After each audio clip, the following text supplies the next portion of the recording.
Assalamualaikum warahmatullahi wabarakatuh. Nama saya Wulandari, Prodi Hukum Keluarga Islam Fakultas Syariah Universitas Islam Zainul Hasan Denggong. Pada kesempatan kali ini saya membuat video untuk memenuhi tugas UTS mata kuliah alternatif penyelesaian sengketa dan arbitrase. Jadi pada kesempatan kali ini saya akan menjelaskan mengenai poin-poin dari bab 2 Undang-Undang Republik Indonesia Nomor 30 Tahun 1999, di mana dalam bab ini itu menjelaskan tentang arbitrase dan penyelesaian sengketa.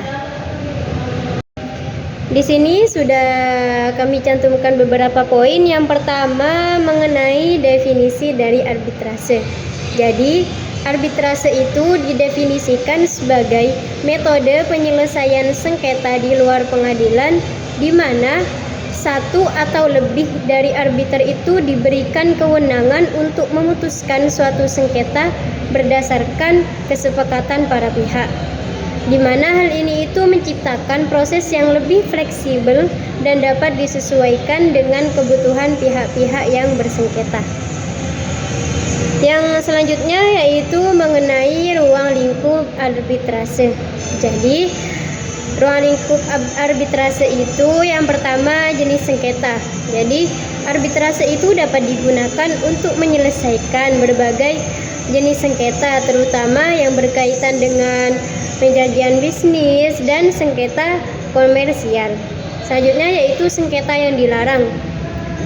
Ternyata ada juga sengketa yang tidak diselesaikan melalui jalur arbitrase, yakni diantaranya yaitu sengketa yang berhubungan dengan tata usaha negara dan juga pidana. Poin selanjutnya yaitu mengenai prinsip arbitrase. Ada beberapa prinsip dasar dari arbitrase di sini. Yang pertama yaitu kesepakatan para pihak. Dasar dari arbitrase adalah kesepakatan atau kontrak antara pihak-pihak yang sedang bersengketa untuk menyelesaikan sengketa melalui arbitrase, di mana kesepakatan ini itu harus jelas dan mengikat. Yang kedua yakni kemandirian proses. Jadi proses arbitrase itu bersifat independen, yang artinya seorang arbiter itu harus memiliki kebebasan dan menentukan cara dan prosedur dari penyelesaian sengketa tanpa adanya campur tangan pengadilan. Ketiga yaitu finalitas dan kepastian hukum. Jadi keputusan arbitrase itu bersifat final dan mengikat, yang artinya itu para pihak itu tidak dapat mengajukan banding atau keputusan tersebut, yang dimana hal itu memberikan kepastian hukum bagi para pihak.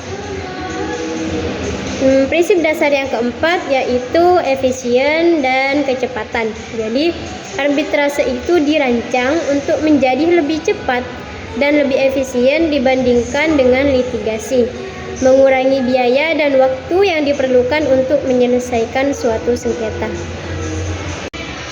Poin yang keempat yaitu mengenai klausul arbitrase. Apa itu klausul? Klausul yaitu poin dalam dokumen hukum atau undang-undang. Di sini ada klausul arbitrase, yaitu pentingnya klausul arbitrase. Jadi, klausul arbitrase itu harus dimuat dalam kontrak untuk memberikan landasan hukum bagi arbitrase. Klausul ini harus jelas, termasuk pilihan lembaga arbitrase, terus cara pemilihan arbiter dan juga prosedur dari penyelesaian suatu sengketa.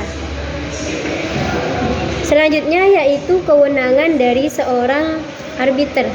Jadi tugas dari arbiter itu diantaranya yaitu mendengarkan kedua belah pihak,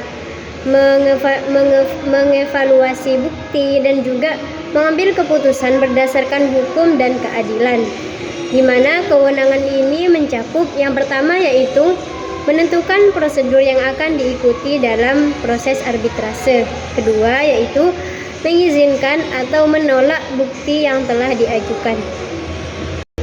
Poin yang terakhir yaitu mengenai keputusan arbitrase. Jadi Karakteristik dari keputusan di sini yaitu keputusan yang diambil oleh seorang arbiter itu bersifat final dan tidak dapat diganggu-gugat kecuali terdapat suatu pelanggaran yang nyata terhadap prosedur yang diatur oleh undang-undang, di mana keputusan ini harus dituangkan dalam bentuk tertulis dan disampaikan kepada para pihak. Selanjutnya yaitu eksekusi keputusan. Jika salah satu pihak itu tidak mematuhi keputusan dari arbitrase, maka pihak yang dirugikan di sini dapat meminta pengadilan untuk mengeksekusi keputusan tersebut. Jadi, kesimpulan dari bab 2 dari Undang-Undang Nomor 30 Tahun 1999 ini itu memberikan kerangka hukum yang jelas dan komprehensif untuk arbitrase yang ada di Indonesia, di mana dengan menetapkan prinsip-prinsip dasar dan ruang lingkup dari arbitrase. Undang-undang ini bertujuan untuk memberikan alternatif penyelesaian sengketa yang lebih efisien dan efektif dibandingkan dengan proses litigasi di pengadilan. Mungkin cukup sekian yang bisa saya jelaskan mengenai alternatif penyelesaian sengketa di sini. Kurang lebihnya mohon maaf. Assalamualaikum warahmatullahi wabarakatuh.